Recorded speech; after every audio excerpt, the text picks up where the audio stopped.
Obéissez à Allah et obéissez au messager. Je vais te dire ce que le messager a dit. Le messager a dit, Sourate 6, verset 162, ma solat, mes pratiques d'adoration, ma vie et ma mort sont dédiées à Allah seul, le Seigneur de l'univers, à lui nul associé.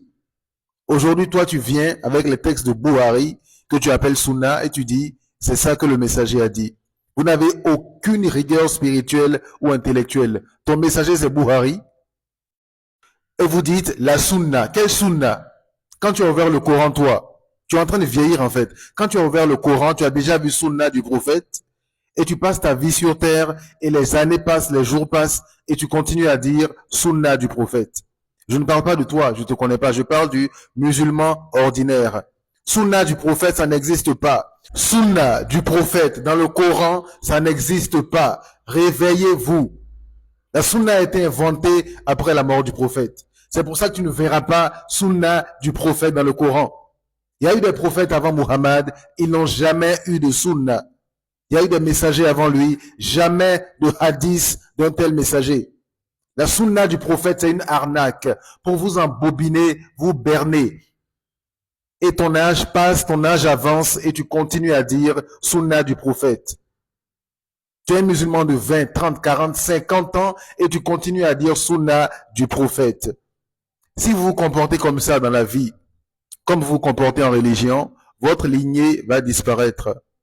Votre héritage familial va disparaître. Votre espèce va disparaître. Quelqu'un débarque chez toi aujourd'hui et te dit, ton grand-père a dit, quand il était vivant, de me donner cette maison-là. Et toi, tu la lui donnes. Parce qu'il est une chaîne de transmission fiable. Il n'a jamais menti. Votre lignée va disparaître. Par contre, pour l'exemple du grand-père, c'est un testament qu'il a laissé. Un testament laissé de son vivant. Avec plusieurs témoins de son vivant. Pendant sa vie. Pas des énergumènes venus après sa mort écrire des choses sans aucun témoin, sans que le prophète n'ait vérifié. Pour ton grand-père, ce sera un testament. Pour le prophète, pour Allah, en fait, c'est le Coran. Laissé de son vivant. Là, tu sais que ce qui est dit est la vérité. C'est le Coran qui dit la vérité. Si tu veux suivre des racontards, des gens qui débarquent chez toi et te disent, cette maison est à nous, car nous sommes une chaîne de transmission fiable, vas-tu la leur remettre?